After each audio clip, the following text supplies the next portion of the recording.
Dorcon Rimdan, and you're watching Nigerian Central Television.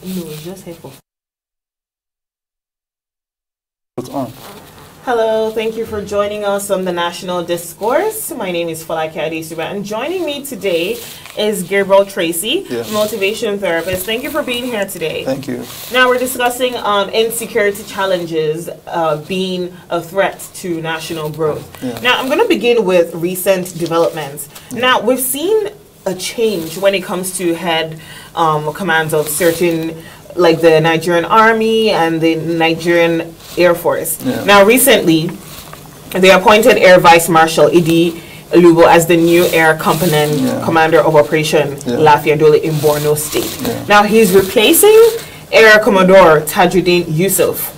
And the Chief of Air Staff, Air Marshal Sadiq Abubakar, is saying that the development was to ensure increased efficiency against Boko Haram insurgency. So is it safe to say that there's a rationale behind these changes? What exactly was going on? What took place to, force this change? Yeah, basically, I want to believe that insurgents, it's something that has bedeviled Nigeria for a while.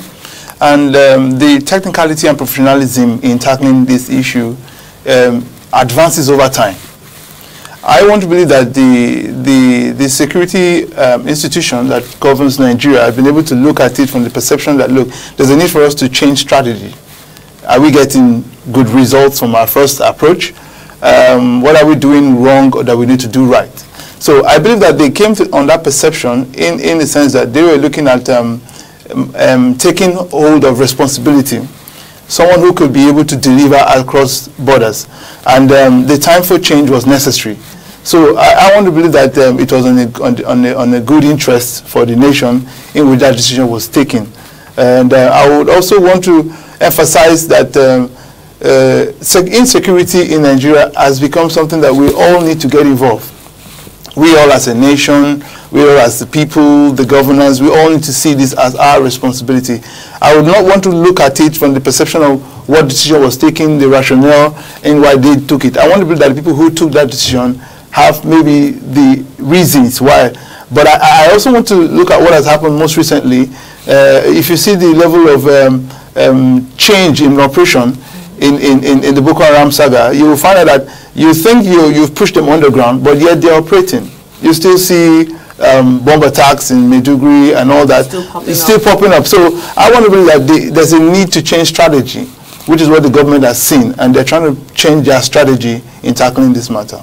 Now, speaking of change in strategy, now there's also something else you mentioned about everybody in the community having to be involved. But before we go back to that, now you spoke about change in strategy. Now, speaking about that, what else can you pinpoint that hasn't been so effective or was effective up to a certain point but is not working anymore that you feel can also be changed? I want to believe that initially the head-on attack on terror wasn't really giving them the results. In terms of war for war, fierce for fierce, fire for fire, wasn't really giving that result. It was making it more difficult to penetrate to get the result. So I believe that they had to find a way to maybe not really negotiate with terrorism, but have a dialogue, have a forum where they can have a more direct penetration at them. Having been said, you will find the last numbers of girls that were released. This came from a telephone conversation. Now, the way and manner they got this they got the contact out and made this call out, it tells you a strategy in process. Now, if they've held on to the war for war, fight for fight process, I don't think they will get to that point where they'll be able to get these girls recovered. So I want to say that the need for a change in strategy is inevitable in combating terror. But then when you talk about dialoguing with terrorists, it's a very delicate issue, because when you dialogue with them, you don't want to make it seem as if we're looking at them as if they're the ones in charge. They're, they're ahead of the situation. Okay. So how do we take it back down and dialogue in a way where we're still in control? Okay, good, very good. Now, the truth is, the human perception to negotiate for conflict over the years has always been, I take a stand, and I stay by my stand. Now, but at some point, if, for instance, we are all driving a car, and there's a small, narrow way we all want to get through, and then you're saying, I have to get through, and you're saying, I have to get through, and no one is saying, well, we all need to get through. We have an agenda. The terrorist group have an agenda. They have an aim. They have a reason why they are into what they're doing. They are convinced that this is our mandate. This is what we have to do to defend a certain interest. Now, the government is saddled with responsibility. Look, I need to defend my sovereignty. I need to protect my people.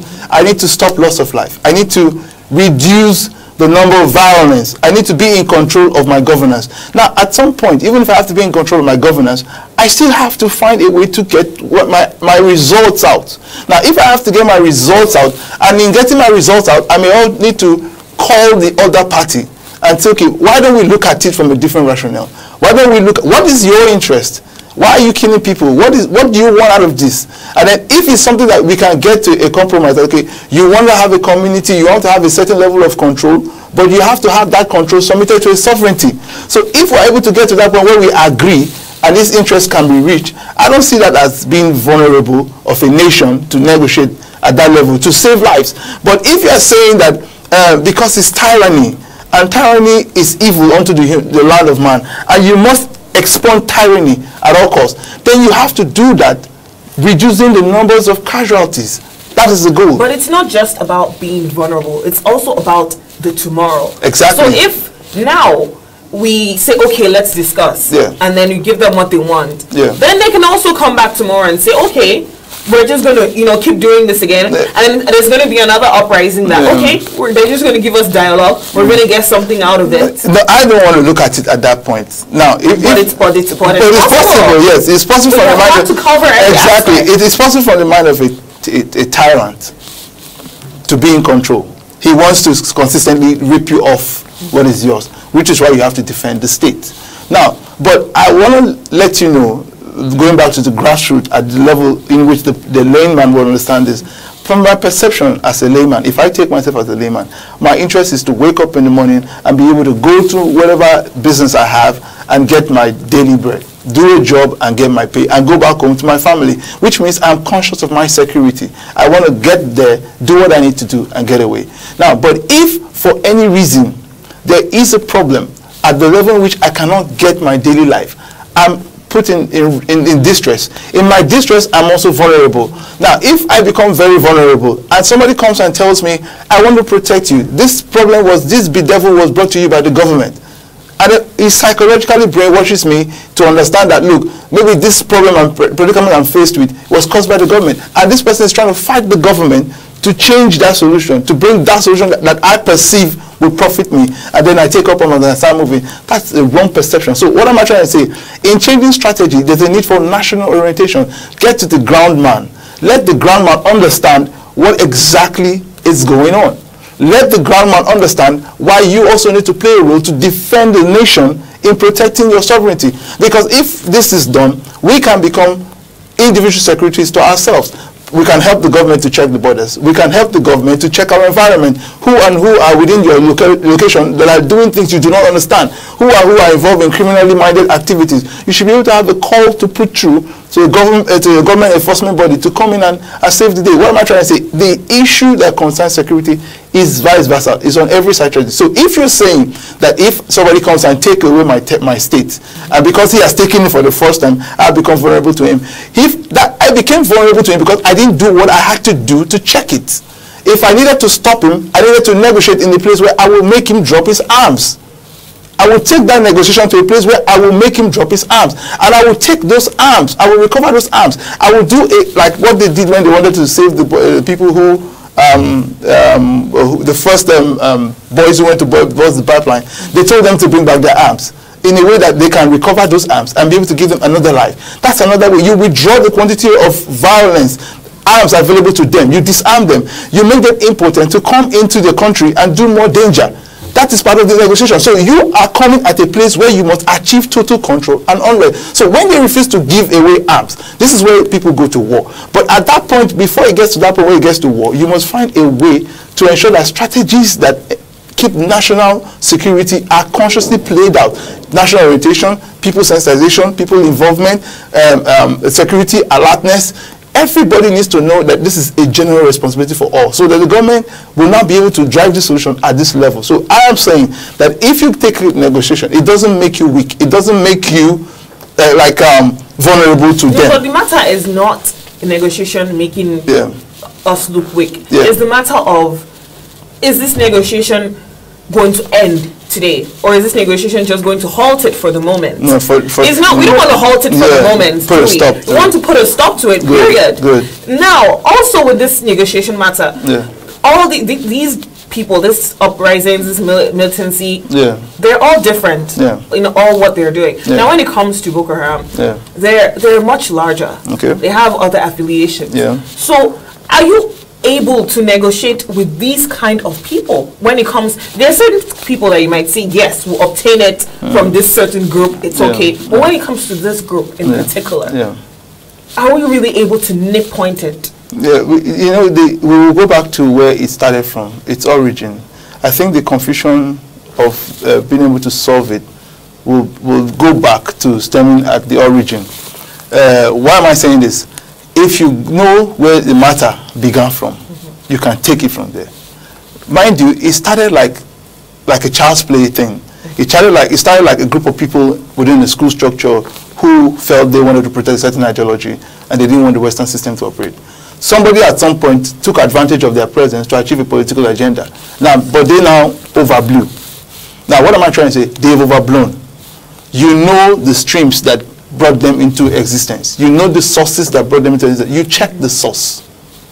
You don't tackle them on that capacity of just direct conflict alone. You go back to find what was the source. You check the source. You disconnect them from the access to their resources. You disconnect them to the access to their finances. You shut down your borders. You lock down everything that can give them what they have, the possessions they have, to terrorize you. You cut them extremely off. Now, these are things that needed to be put into play. But for the government to be able to do this effectively, there's a need for them to also carry out a more thorough research on tyranny and terror itself in Nigeria. What is it doing to us? Where did it start from? How can we cope based on our system and our type of people? So I'm saying that, yes, we want an everlasting solution. To get an everlasting solution, all strategies need to be put in place. That's what I'm saying. Now, in also the word isn't exactly, there's a word for it that has left my mind right now. But what role can the government play in the sense that these people are not able to source for people from our citizens? What role can the government play in the sense that these citizens feel, no, I'm not going to join these people? Thank you very much. I want to believe that the government should first of all find a way to reduce its level of unemployment. Because, like the word says, the idle mind is the devil's workshop. If more people get responsible things to do, or get a way by their life, be able to live by, be able to earn, be able to do the things they need to do, they would do more reduction in taking up violence, because they want to preserve that thing that gives them food. That being said, the government also needs to go into people sensitization. They need to make the people know that they are stakeholders in the nation building the agenda. They need to make people understand this, the arm of patriotism needs to be strengthened. They need to let them understand the passion for love for country and where they come in developing their nation. And then they need to come up to the people in a more sincere manner and be able to shut down the high level of corruption within the structures. They need to be able to because it's to have an holistic job done. Sorry to interrupt, but that's just the thing. I feel like it's the people feel that they're in a system who have failed them. So they don't want to be patriotic to a system that isn't catering to them. So how do we go around about it? Yeah, that's exactly what I'm saying. So because we need to have a system that works. And for us to have a system that works, it won't happen overnight. Like I was saying, I said the problem came from the source. It came from when it first started. Now, Nigeria is a growing process. Nigeria has to face several degrees of changes and evolution in our existence. And at some point, we've been faced with bad governance. And this has punctured the credibility of the people for governance. Even our judiciary system has not stood to help, in the sense that when these people who have been seen to have done corrupt activities in governance, taking away money, are brought before you in court, how far do you go? Justice is not served, in the sense that they pay off their way and they get back in the street, and they come back tomorrow and they still elect for offices and force themselves on you, and you have to vote them in. So this is a recycling error. It's been bedeviling the country for a while. So for it to have a change, government needs to begin to reaffirm its integrity. This is one of the reasons why I appreciate this administration very well, because you need to reaffirm your integrity. You need to begin to show the people that you are passionate about changing. You need to let the people understand, which I believe may be the rationale for some of the changes you are seeing in the military as it stands right now. You know, because you need to show the people that you are sincere to this cause. You need to let the people understand. That's why everybody is involved. National Orientation, Ministry of Information, Ministry of Education, the people, even within the school structure, immediately we began to experience these things. They needed to introduce a syllabus in the Nigerian education structure that talks about tackling terror at civil level. So you understand, even at your level, the things you need to do. So if we have everybody working in this capacity, information is spreading, the security is getting the data they need to get to check what's happening. I believe at the end of this, we will have a going forward towards this solution. Okay. Now, I want us to touch base on how everybody in the community can be involved, but we're going to take a short break first. We'll be right back. Thank you.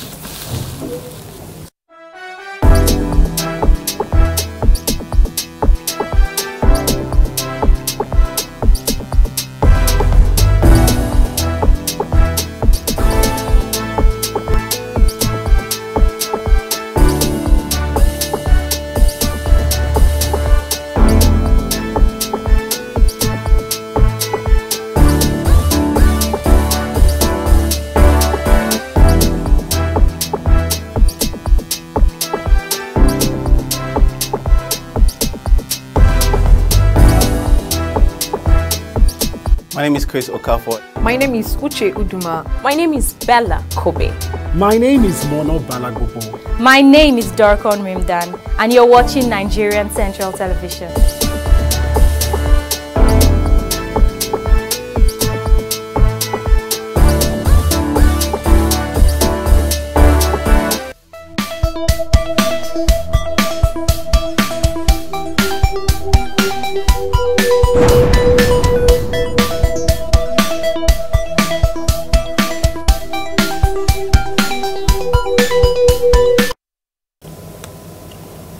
Back on.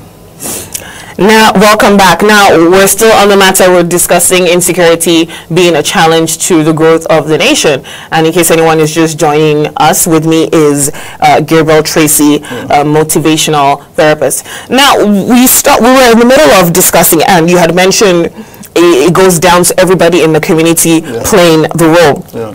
Now, community leaders, they serve as watchdogs for our society. Have they really been living up to that responsibility? In the sense that every person who has this position is from a tribe, is from a state, is from a, have they really been living up to that role? Thank you so much. For me, I want to say that like the JTF was an idea from a community leadership that instituted it. A few of them have seen the need to get involved and have provided their support. But very many have not joined in, hence the poor results we are getting. Now, I want to believe that if there's a larger number of community leaders doing sensitization work to their people by virtue of ethical level, language level, social level, ethical level, at that level, everybody will be able to understand what they need to do. Now, it's not to postulate fear. When you are faced with terror, you don't increase fear. If you increase fear, you have more tension within your system. So the information that will be disseminated should not be information that would increase tension or will make ethical vulnerability, where maybe I'm a gala man and I see a thief man and I rise up to slay him, or I'm a Hausa man and I see a Yoruba man and I rise up to slay him. No, it shouldn't come at that level. It shouldn't be at the consciousness of an ethnical divide. It should be at the consciousness of we need each other. This is our sovereignty. We need to all do what we need to do to defend it. We need to do what we need to do to protect it. We need to do what we need to do to help each other live better. Because this is the earth that we have. And anything we do within the sovereignty, we trade line, we develop. So they need to see it at community urgency level. If they see it at that level, then they can get actively involved. Because for them to get actively involved, they will reduce the pressure on the federal level in terms of, because the federal level will deal with it from that level. Then the people within the structure, for instance, the places, the borders between Sokoto and the Niger borders to Nigeria, people live around there. People live around there. People who, villagers who are already within that community were there. Now, when they had this attack, the consciousness would have been, okay, everybody, let's see what we can do. Now, definitely those people will overpower you with the kind of weaponry they are coming in. But an eyes watch will save someone, in the sense that if you keep an eye on the borders, your eye on the border, you will be able to identify somebody who is not within. It's easier for you to identify somebody who is not within your structure coming. And then there should be a system where you can pass this information to quickly, and then the necessary authorities are notified, and there is a check. So you see, it all comes back to even the technological system of our Nigerian security is porous. We need to begin to, if you look at the American system, they have a data bank. It's amazing how America's data record of immigration, Canada has access to it.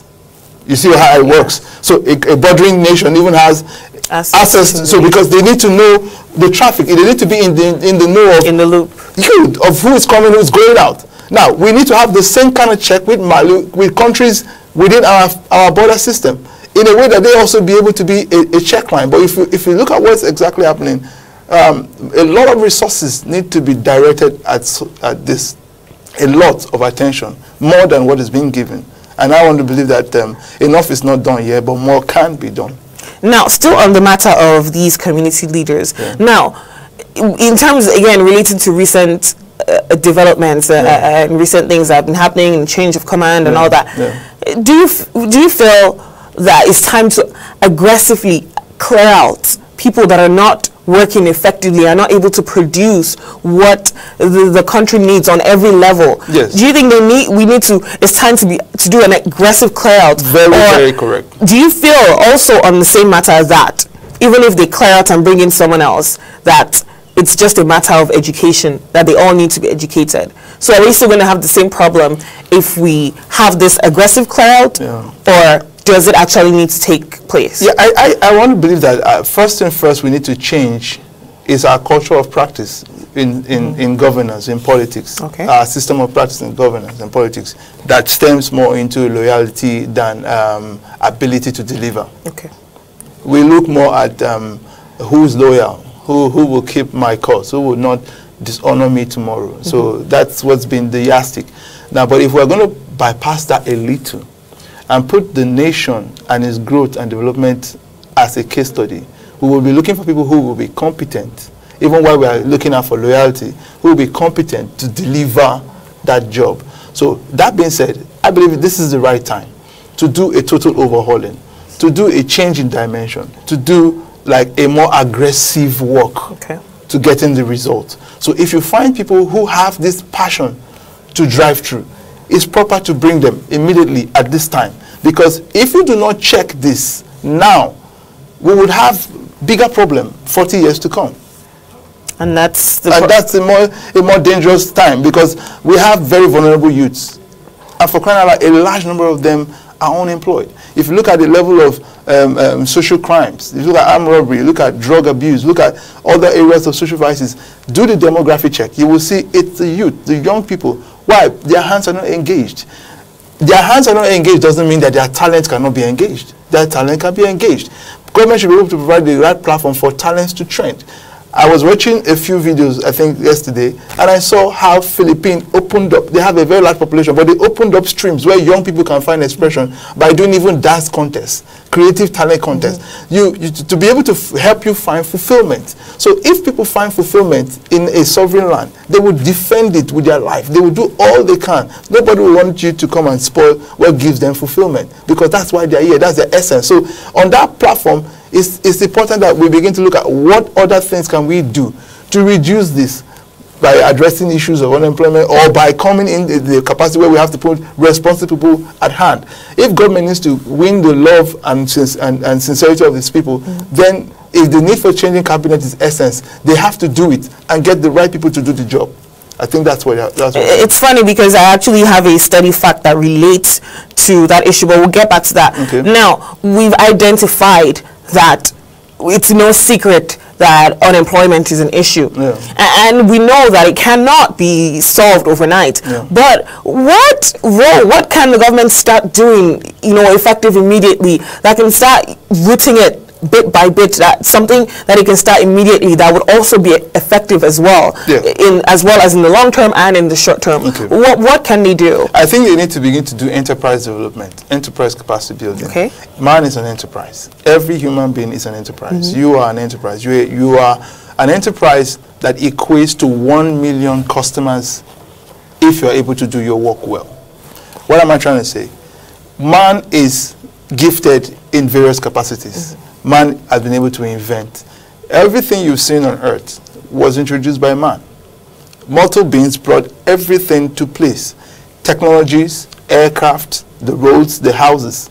There was no external force from outer space or from one spiritual world that came in to do it. Which means in every man is the capacity to deliver what the earth will need to develop. At some point, what the earth may need to also develop may be service provision.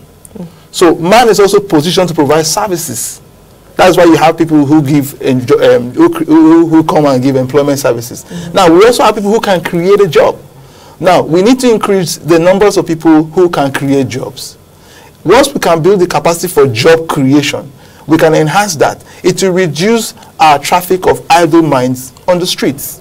Now at some point, government should also go into the orientation and training for job creation. They need to let you know that you have the capacity to employ 5. For instance, if I started a production of a kunu business, and I wanted to increase quantity of people I'm serving, maybe at first instance I started doing this Zobo business, I can service 10 people. Now, and I'm not shooting as a job creator to service 100 people. I will need extra hands to empower my production. So if I'm thinking in that capacity of increasing my number of persons, consumers are always on ground. We are over almost 200 million Nigerians. So your consumer statistics is clear that you have people who will eat, who will consume these things. So now if we now say, okay, I want to increase production capacity to be able to service 100 people, I will need extra hands to do that. So I will employ people to do it. So by saying I'm reducing the number of persons who are out there. So when I'm doing this, I'm getting trade, I'm paying people. So I'm helping government reduce unemployment. So that industry should be strengthened. The industry that goes into job creation, enterprise development, intellect capacity building, in terms of skills, handwork, that institution should be strengthened. By strengthening that institution, at least those who do not have capacity to get educated, who are vulnerable educationally, who are already illiterate, can also do things that can help them out of their poverty. Now, the days where agriculture used to have people come to farms and work, if you look at the history of slavery, you find out that most of the people who were working during those periods of slavery were not really paid, but they knew the value of human resources, so they went to Africa and got all the slaves they needed to build products for them, and then they have these crops. Now, that is another level. You need to be able to teach people how to build human cohesion. Knowledge-based people who have knowledge, who have already been able to go through the university process, should be able to have seminar structures that pass this knowledge to those who don't have the access to get to these places, even if it was for a small fee. So if you have this kind of things going on, you are reducing unemployment. You are tackling idleness. You are beginning to open the eyes of man as regards your people, your citizens, to understand what role they can play. They don't need to wait on the government. If I can make shirts, people will buy shirts. So basically, we need busy hands. We need busy hands. So the more busy hands we have in the system, the better we can come out of this. Now, what's funny enough, still on the issue of illiteracy, studies have shown that bad leaders, corruption, and illiteracy have been seen to also be responsible for security challenges. Now, how can we relate that to the current security challenges? Illiteracy, it's high level ignorance, and the illiteracy may not necessarily be because I couldn't go to a school, or I couldn't read and write. Illiteracy could also mean that I do not understand what I'm about. I do not understand what the country is about. I do not understand the vision of the government. I do not know what I need to do to help myself get by. That's illiteracy. For instance, on the ground of illiteracy, somebody says, I do not want you to teach them by Western means. And you want to destroy the Western means of education. Now, what other means of education are you bringing? What information are you passing? Illiteracy is a matter of information. If you are caught out of certain information that can help you build capacity for yourself, then that's where illiteracy becomes a danger. So what am I trying to say? Illiteracy is at different levels. So illiteracy can be that the information that I need to get myself out of poverty, I do not have it. So if government is going to do training and teaching to combat illiteracy, and everybody cannot go to school at the same time, even the small mini community schools or mini community places where where people can gather information, is the information helping to build capacity for them to come out of poverty? Because if it's going to do that, then it should be information that will help them understand, look, you need to understand what is vulnerable, what is acceptable within your land. So for you to get by, at least the little communication you need to get to be able to do the things you need to do that give you trade, you should be able to have access to them. So if the government is tackling information, providing information at building trade capacity, commercial capacity, at that level, every poor woman in the village knows that if I go to a market and I have something I need to sell, and maybe I got it for 1 kobo, I can sell it for 3 kobo and have a 2 kobo. Do you understand what I'm saying? So you channel education to bring development. So that's what I'm trying to say. So if education is coming into a country, what is it coming to do? Is it coming to empower the life of people? Is it coming to improve development? Or is it coming to not just education for the sake of exactly, education. Not for the sake of education. Because that's why we have a lot of people coming out of schools. We are graduate BSc owners, and we are lost. What next? What next? We are lost. We are out there and we are waiting for one job. It's not coming. Everybody can't be in Shell, for crying out loud. Everybody can't be working in Chevron. Everybody can't be in the National Assembly. You know, there has to be a few people there, and the rest will be in the wilderness. So the rest in the wilderness, what are you using your wilderness experience for? What are you creating out of it? So that should be the direction that education should go. So if one has all this BSc education and he doesn't know how to come out of survival, then he's illiterate already in his literacy. So that's what I'm looking at. Yeah. Now, we can almost be certain that this, the idea of individuals having this for me mentality. It's what's in it for me, what do I get? Not what does the nation get, or how can I use this to help the nation. Now we've discussed the how a failed system might have contributed to that sense. But in what way, as a society, not just even as a government, or as in a community, everyone hand in hand, can we channel ours and our neighbors' minds into this for our country, as a whole, together, not me going up. Exactly. How can we all go up? How can all the light bulbs be on at the same time? Not just one. Not that one light bulb is on and the other has to go off. How can we as a society and the government and everybody being involved? Because we can definitely say that that definitely relates when it comes down to it to the security challenges. It does. How can we channel that? First of all, we need to understand to have a national identity, a national consciousness. Now, a national identity in the sense that something that I and you agree by, something that holds us binding, and then we follow through. A national process of operation in the sense that you need to get something done, I need to get something done. At what level do we need to get it done? What responsibility do I need you to put in? And what responsibility do I need to put in? And then if I'm going to put in my responsibility, I will be held accountable to delivering it, as you will be held accountable to delivering it. Because we know now that it's not just for personal interest, but for the betterment of both of us. What am I trying to say? There has to be need to strengthen mutual benefits. We need to understand the fact that if the nation moves forward, both the people living in it and the people governing it benefit from it. So there have to be, it has to go down to the household. In the first instance, I think the error came from when we all started growing up, and then your parents will tell you things like, don't go to your neighbor's house, don't do stuff like this, don't take out this, and then whenever a neighbor comes in, the information becomes a secret information, and then everybody has this household ideology. Now, household ideology also came from ethical ideology, ethnical ideology. Some people call the household ideology from, this is the way our forefathers passed it to us, and this is the way we understand it, and this is where we must So we're so used to these methods that we don't break out of it, we just carry it on? Exactly. So if we need to move Nigeria forward, there need to be a massive orientation in the capacity of value for patriotism. It has to be strengthened. The information that should go to the people should be able to make them see themselves as stakeholders. Stakeholders not just in the glory of their nation, but stakeholders also that when their nation is built, their generation finds blessings. Their younger, the children they give birth to have a better footage. If I tell you that, if you go by statistics, the first people who, when they graduated, had 504s, they gave them things to compensate. And that generation and this generation, you see there's a very long gap. Now, if you look at the growth rates in terms of change in generational value in Nigeria, you find out that you are lost between placing the statistics. Is it tilting downwards or is it up sliding? So there has to be a current, there has to be a goal with a number of years agenda.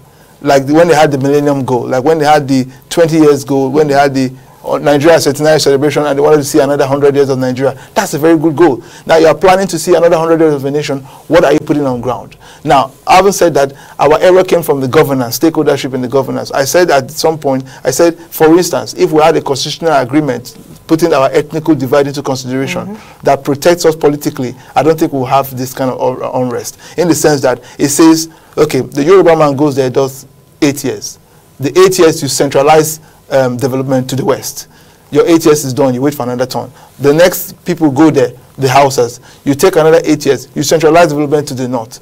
Your 8 years is done, you wait another turn. The next people goes there is the west, the east. You take development, centralize it. By the time you are doing this, you are building education across sectors. You are doing development, you are building institutions, you are building schools, you are building transport systems. You are making things work. By the time I can wake up and say, I want to go to the west. It's a developed place. I want to go to the east.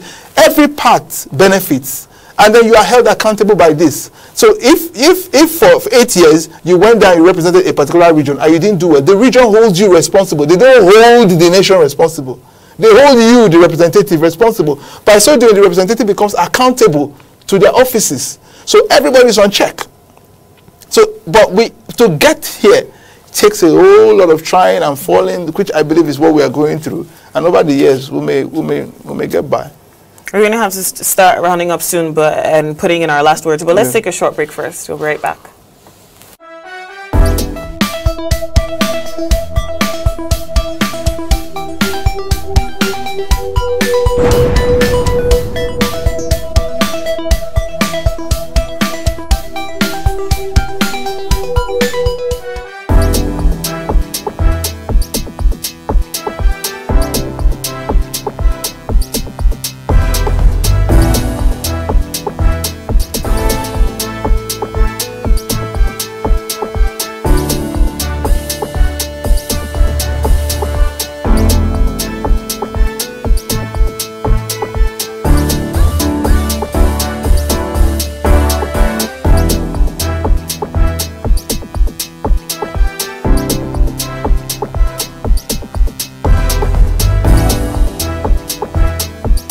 My name is Chris Okafor. My name is Uche Uduma. My name is Bella Kobe.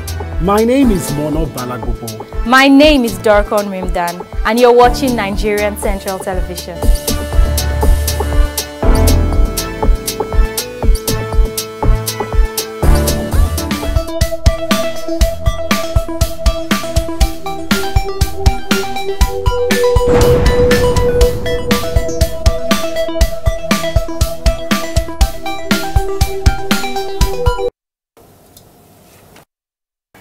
Welcome back. We're going to start rounding up here on security challenges and how it's affecting the growth of the nation. Now, it's safe to say that we definitely can't move forward as a nation if we're battling security issues at our doorsteps. Okay. We definitely need to, you know, solve those matters before. Now, looking for example at places like America, now we see how it is to get inside. Even something as basic as entering the United States alone. Yeah. We see, you know, the security Yeah. challenges and the security that it entails. Yeah. So, putting all that in perspective, how can Nigeria be more security conscious so that even if something as little as people can think twice before trying to infiltrate our country? Yeah.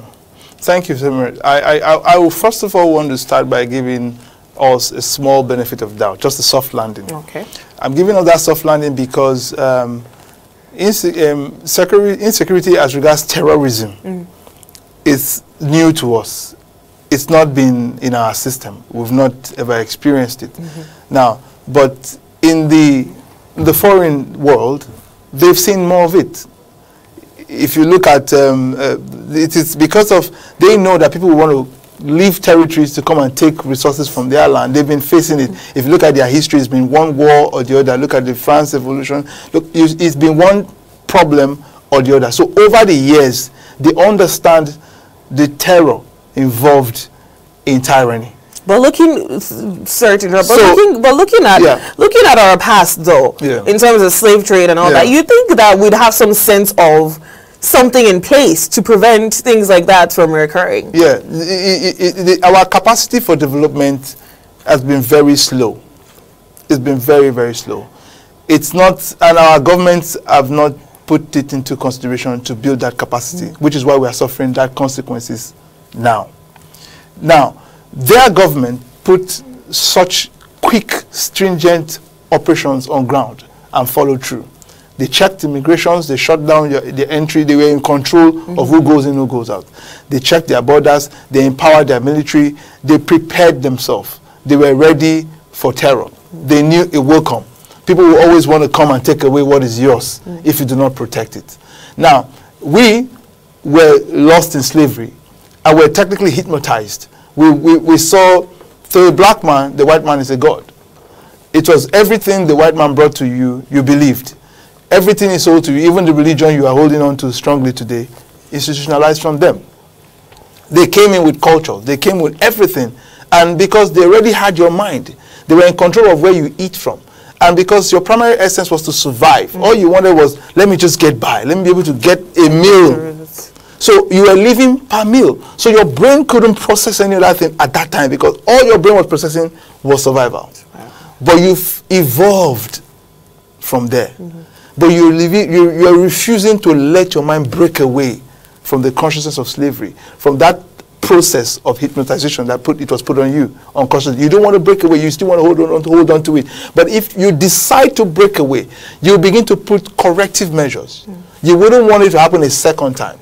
You begin to do statistics of how many of Nigerians are on ground, like what happened in the Mediterranean Sea. Why? Why are Nigerians leaving? How many of us are identified? How many of us are accounted for? Can we really say for sure that those people were really even Nigerians? How did they get their passport? Anybody can take a Nigerian passport and also move. Like I can also try and see how I can get an American passport. So from what I'm understanding, accountability. Accountability. So did you put your citizens into accountable checks? Did you put the numbers into control? Did you see who was what was what? Did you do a data process check? Did you do biodatas? You were doing biodatas for national ID cards, but how many of them do you still can say this is where a person is, a Nigerian, at this time? You know what I'm trying to say? So these were the errors that got us to this far. So if we're going to have to change these things, we need to begin to improve technology. We need to bring in checks. We need to bring all those biodata into control. We need to bring in the process of getting our passport. It needs to go into regulation. How do you get a Nigerian passport? You shouldn't get it easy. You should find there should be a check process for you to be proven to be a true Nigerian. Do you know you to your village point? Can we say this is where you are actually emitting from as a Nigerian? Do we have statistics that covers you? We need to put all this into play.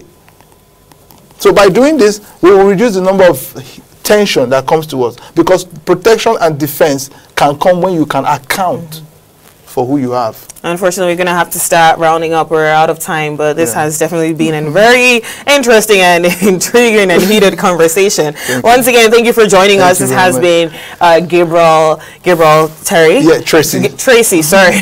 Gabriel Tracy, motivational therapist, and we were discussing security challenges hindering the growth of our nation. Once again, I am Folake Adesugba. Thank you for joining us. Don't go anywhere. Sports Central is up next.